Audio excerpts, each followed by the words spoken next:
Chapitre 253. Marie, femme d'Alphée, et la maternité spiritualisée. Marie-Madeleine doit devenir plus forte grâce à la souffrance. Le 14 août 1945. Il fait encore nuit, une très belle nuit de lune à son couchant, lorsque Jésus, les apôtres et les femmes ainsi que Jean d'Andorre et Hermasté font silencieusement leurs adieux à Isaac, le seul qui soit éveillé. Ils commencent à longer le rivage. Le bruit des pas ne fait entendre qu'un léger craquement sur les cailloux que foulent les sandales, et personne ne parle jusqu'à ce que la dernière petite maison soit dépassée de quelques mètres. C'est certain, ceux qui dorment dans celle-ci ou dans les autres qui la précèdent n'ont pas remarqué le départ silencieux du maître et de ses amis. Le silence est profond. Seule la mer parle à la lune qui va bientôt se coucher, et elle raconte à la plage les histoires des profondeurs par son flot allongé de hautes marées qui commencent, laissant sur la grève un espace sec toujours plus étroit. Cette fois, les femmes marchent devant avec Jean, Simon le Zélote, Jude et Jacques, fils d'Alphée, qui aident les femmes à franchir les petits écueils disséminés ici et là, humides de sel et glissants. Simon le Zélote marche avec Marie-Madeleine, Jean avec Marthe, alors que Jacques, fils d'Alphée, s'occupe de sa mère et de Suzanne, et que Jude ne cède à personne l'honneur de prendre dans sa robuste et longue main, ce qui est une autre ressemblance avec Jésus, la petite main de Marie pour l'aider dans les passages difficiles. Chacun parle à voix basse avec celle qui l'accompagne. Tous veulent, semble-t-il, respecter le sommeil de la terre. Simon le Zélote ne cesse de discuter avec Marie de Magdala, et je le vois plusieurs fois ouvrir les bras en un geste qui exprime « C'est comme cela, il n'y a rien d'autre à faire ». Mais je n'entends pas ce qu'ils disent, car ce sont ceux qui se trouvent le plus en avant. Jean parle seulement de temps en temps avec Marthe qui l'accompagne, en lui montrant la mer et le mont Carmel, dont la pente orientée vers le couchant reçoit encore la lumière blanche de la lune. Peut-être parle-t-il de la route qu'il a parcourue l'autre fois en côtoyant le mont Carmel de l'autre côté. Jacques se trouve entre Marie, femme d'Alphée, et Suzanne. Lui aussi il parle du mont Carmel. Il dit à sa mère « Jésus m'a promis de monter là-haut seul avec moi et de me dire quelque chose, à moi seulement. »« Que voudra-t-il te dire, mon fils ? Tu me le répéteras après ?»« Maman, si c'est un secret, je ne peux pas te le dire, » répond Jacques en souriant de son sourire si affectueux. Par ses traits et encore davantage par sa paisible douceur, il ressemble fortement à Joseph, l'époux de la Vierge Marie. « Il n'y a pas de secret pour sa mère ?»« Je n'en ai pas, en effet, mais si Jésus veut m'emmener là-haut pour me parler seul à seul, c'est signe qu'il veut que personne ne sache ce qu'il désire me dire. Et toi, maman, tu es ma chère maman que j'aime tant, mais Jésus est au-dessus de toi et aussi sa volonté. Mais je lui demanderai, quand le moment sera venu, si je peux te répéter ces paroles. Tu es contente ? Tu oublieras de le lui demander. Non, maman, je ne t'oublie jamais, même si tu es loin de moi. Quand j'entends ou que je vois quelque chose de beau, je pense toujours, si maman était là. Mon chéri, donne-moi un baiser, mon fils. Marie, femme d'Alphée, est émue, mais l'émotion ne tue pas sa curiosité. Elle revient à l'assaut après quelques instants de silence. Tu as dit sa volonté, alors tu as compris qu'il veut te faire part d'une de ses volontés. Allons, cela au moins tu peux le répéter. Il te l'a dit en présence des autres. À vrai dire, j'étais devant avec lui seul, dit Jacques en souriant. Mais les autres pouvaient entendre. Il ne m'a pas beaucoup parlé, maman. Il m'a rappelé les paroles et la prière d'Élie sur le mont Carmel. Des prophètes du Seigneur, je suis le seul qui soit resté. Exauce-moi afin que le peuple reconnaisse que tu es le Seigneur Dieu. Et que voulait-il dire ? Que de choses tu veux savoir, maman ? Va donc trouver Jésus et il te le dira, esquive Jacques. Il aura voulu dire que, puisque Jean-Baptiste est pris, lui seul reste prophète en Israël et que Dieu doit le garder longtemps pour que le peuple soit instruit, intervient Suzanne. J'ai du mal à croire que Jésus demande à rester longtemps. Il ne demande rien pour lui-même. Allons, mon Jacques, dis-le à ta mère. La curiosité est un défaut, maman. C'est une chose inutile, dangereuse, parfois douloureuse. Fais un bel acte de mortification. Hélas, n'aura-t-il pas voulu dire que ton frère sera emprisonné, tué peut-être ? Demande Marie, femme d'Alphée, toute bouleversée. Jude n'est pas tous les prophètes, maman, même si pour ton amour chacun de tes fils est le monde entier. Je pense aussi aux autres parce que vous faites certainement partie des prophètes de l'avenir.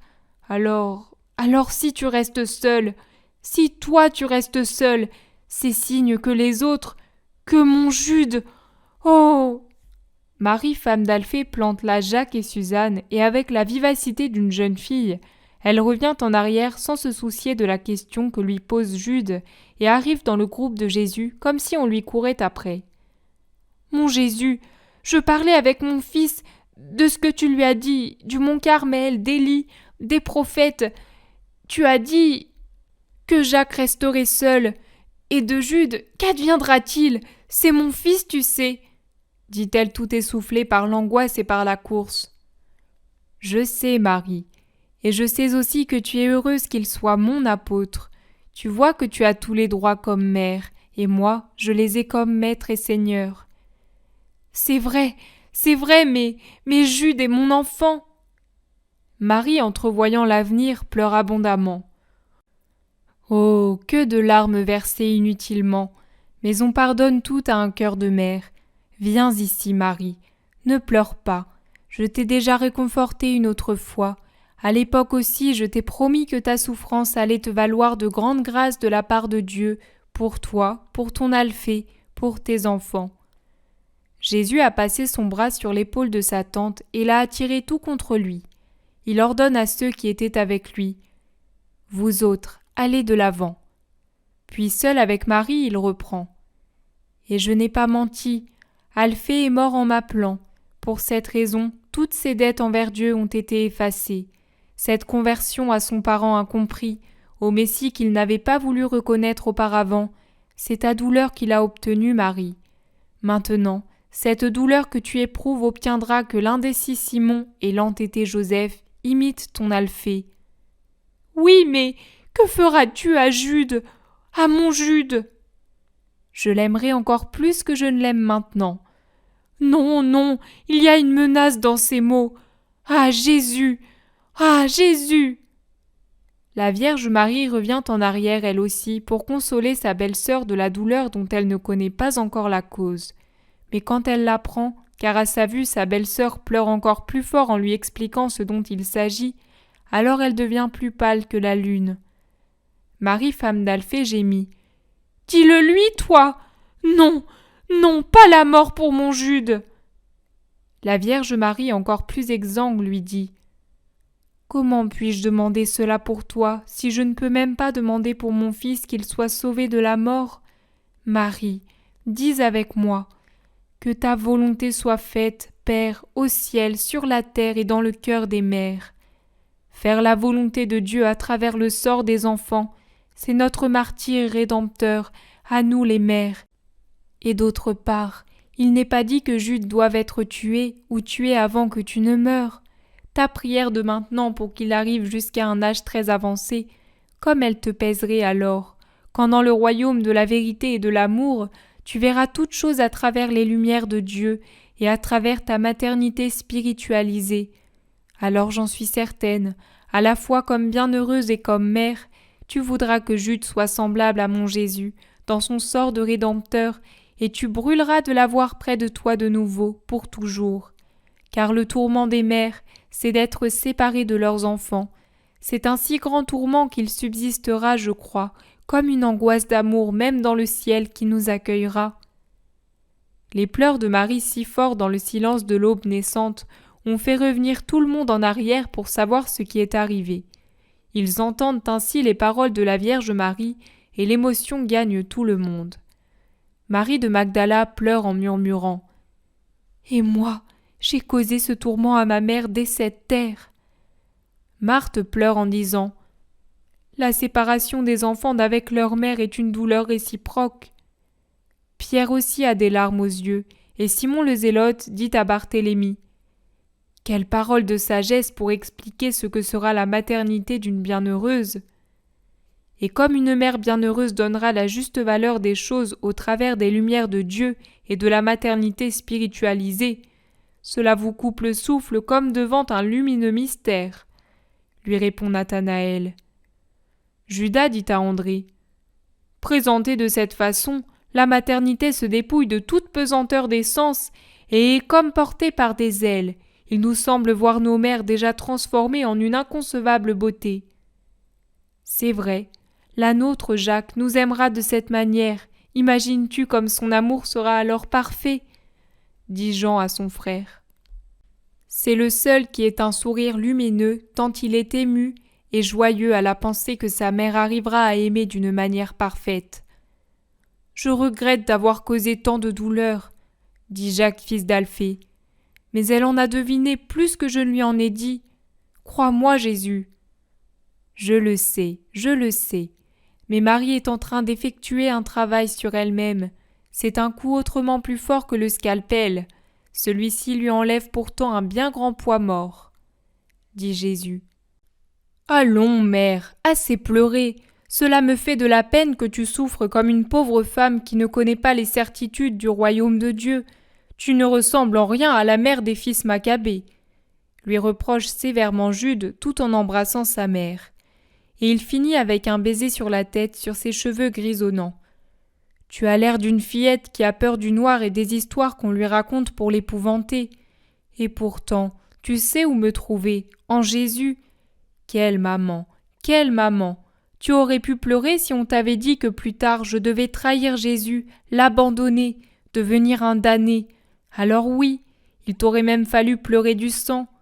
Mais avec l'aide de Dieu, je ne te ferai jamais cette peine, ma mère. Je veux rester avec toi pour toute l'éternité. Le reproche d'abord, les caresses ensuite, finissent par tarir les pleurs de Marie, femme d'Alphée, maintenant toute honteuse de sa faiblesse. Au moment où la nuit laisse place au jour, la lumière s'est affaiblie car la lune s'est couchée et le jour n'a pas encore commencé. Mais c'est un court intermède crépusculaire. Tout de suite après, la lumière, d'abord couleur de plomb, puis grisâtre, ensuite verdâtre, puis laiteuse avec des traces bleues, finalement claire presque comme de l'argent immatériel, s'affirme toujours plus. Cela rend plus facile la marche sur la grève humide restée découverte par la marée, et l'œil se réjouit à la vue de la mer qui devient d'un bleu plus franc et va bientôt s'éclairer de facettes brillantes comme des joyaux. Puis l'air imprègne son argent d'un rose toujours plus net, jusqu'à ce que ce rose doré de l'aurore devienne une pluie rose-rouge sur la mer, sur les visages, sur les campagnes, avec des contrastes de teintes toujours plus vives. Celles-ci atteignent leur plus grande perfection au moment qui est pour moi le plus beau du jour, lorsque le soleil, bondissant hors des limites de l'Orient, darde son premier rayon sur les montagnes et les pentes, les bois, les prés et les immenses espaces de la mer et du ciel, accentuant toutes les couleurs, que ce soit la blancheur des neiges ou des lointains montagneux, d'un indigo qui se change en un vert de jaspe, ou que ce soit le cobalt d'un ciel qui pâlit pour recevoir le rose, ou encore le saphir veiné de jade et rayé de perles de la mer. Et aujourd'hui, la mer est un véritable miracle de beauté, non pas morte dans un calme pesant, non pas bouleversée par la lutte des vents, mais d'une vie majestueuse, rendue vivante par de très faibles vagues que marquent des rides couronnées d'une crête d'écume. Nous arriverons à Dora avant que le soleil ne soit brûlant, et nous repartirons au crépuscule. Demain à Césarée, ce sera la fin de votre fatigue, mes sœurs. Nous aussi, nous nous reposerons. Votre char vous attend certainement. Nous nous séparerons là-bas. Pourquoi pleures-tu, Marie? Me faudra-t-il donc voir aujourd'hui pleurer toutes les Maries? Dit Jésus à Marie-Madeleine. C'est dû à la peine de te quitter, dit sa sœur pour l'excuser. Il n'est pas dit que l'on ne se revoie pas, et bientôt. Marie fait signe que non, ce n'est pas pour cela qu'elle pleure. Simon le Zélote explique. Elle craint de ne pas savoir être bonne sans ta présence. Elle redoute d'être tentée trop fortement quand tu n'es pas tout prêt pour éloigner le démon. Elle m'en parlait tout à l'heure. N'aie pas cette crainte. Je ne retire jamais une grâce que j'ai accordée. Veux-tu pécher? Non? Alors sois tranquille. Veille, cela oui, mais ne crains pas. Seigneur, je pleure aussi parce qu'à Césarée est rempli de mes péchés. Maintenant, je les vois tous. J'aurai beaucoup à souffrir dans mon humanité. Cela me fait plaisir. Plus tu souffriras, et mieux cela vaudra, car ensuite tu ne souffriras plus de ces peines inutiles. Marie, fille de Théophile, je te rappelle que tu es la fille d'un homme fort, que tu es une âme forte, et que je veux te rendre très forte. Je suis indulgent pour les faiblesses chez les autres, parce qu'elles ont toujours été des femmes douces et timides, y compris ta sœur. Chez toi, je ne les supporte pas. Je te travaillerai par le feu et sur l'enclume, car tu as un tempérament qu'il faut travailler ainsi pour ne pas gâter le miracle de ta volonté et de la mienne. Sache cela, toi et ceux qui parmi les personnes présentes ou absentes pourraient croire que de t'avoir tant aimé pourrait me rendre faible avec toi. Je te permets de pleurer par repentir et par amour, pas pour autre chose. Tu as compris ? Jésus est suggestif et sévère. Marie de Magdala s'efforce d'avaler ses larmes et ses sanglots et tombe à genoux. Elle baise les pieds de Jésus et s'appliquant à affermir sa voix, elle dit « Oui, mon Seigneur, je ferai ce que tu veux. » Alors lève-toi et sois sereine.